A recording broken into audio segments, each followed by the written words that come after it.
and we all had the opportunity to participate in the Asian American Advocacy Scholars Journalism Internship this summer, and it was a very great experience. And then we were able to each write 3 articles that spotlighted the AAPI stories and figures and events in San Diego and in the community around us. So the first to go would be Joanne. So hi, my name is Joanne, and this is my portfolio for what I was able to do.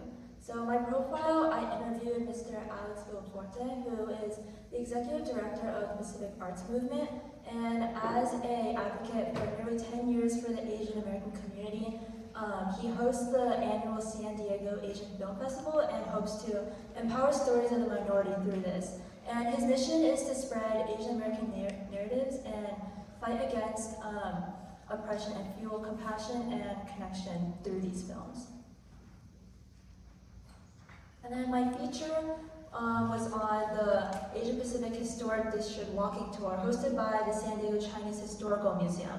And this unfolded the businesses and communal buildings from the Chinese and Asian Pacific community that once inhabited San Diego downtown, which is now only seen in bits and pieces. So I hope that this feature was able to preserve the last pieces of San Diego Asian history before they disappear from San Diego's memories. And finally, my editorial was on nostalgia's effect on acculturation conflicts within Asian American immigrant families, because I believe that nostalgia is a primary aspect which separates immigrant families from those native to America. So since this creates family tension as migrants struggle to associate themselves within American identity, I believe that in more effort to shift perspectives toward nostalgia as an opportunity to fill gaps of loss with new traditions, this can build connectivity between American children and parents.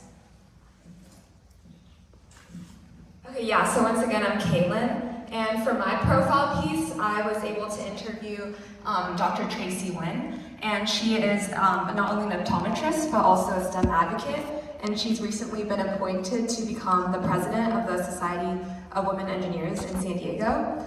And then during the interview, she talked about how she was able to build a network of support around the many countries around the world, and how she focused on mentoring others and also sponsoring others, and doing global outreach and including more people. And this really resonated with me. One message or quote that she talked about was, if there wasn't a seat at the table, then you should just build your own table. And that's something I want to carry with as I explore STEM, and she talked a lot about how representation matters. Yeah, and then for the next, there should be one before that.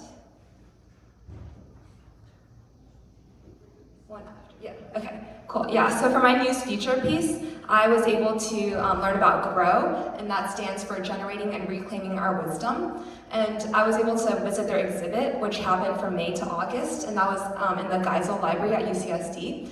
And it was titled Planting a Seed and Watching It Grow, and it was to celebrate 5 years of that organization and their team, and they were focused on student-led as well as community-driven student activism at UCSD, and looking through the past things they've done through archival research and oral interviews. And then there was also a course designed for the students.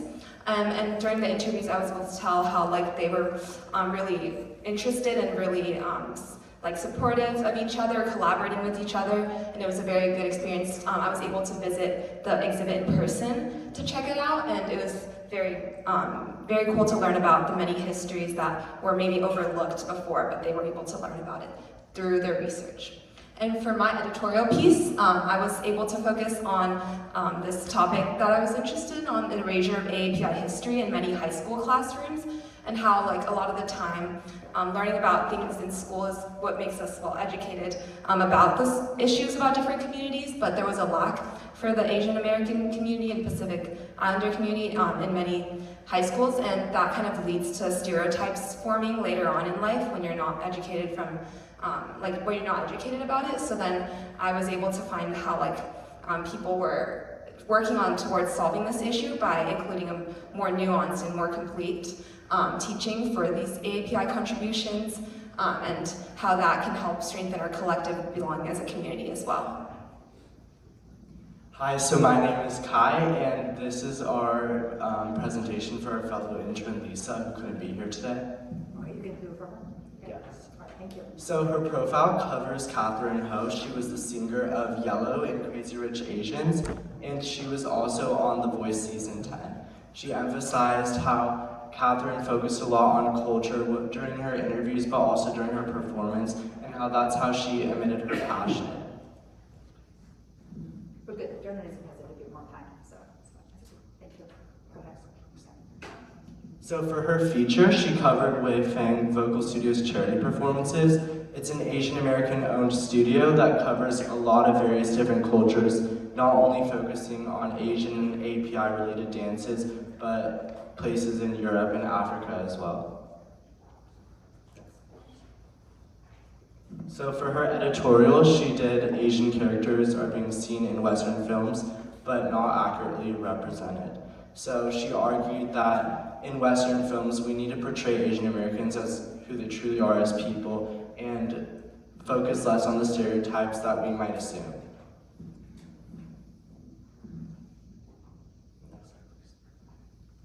That's all I have. So this is yours.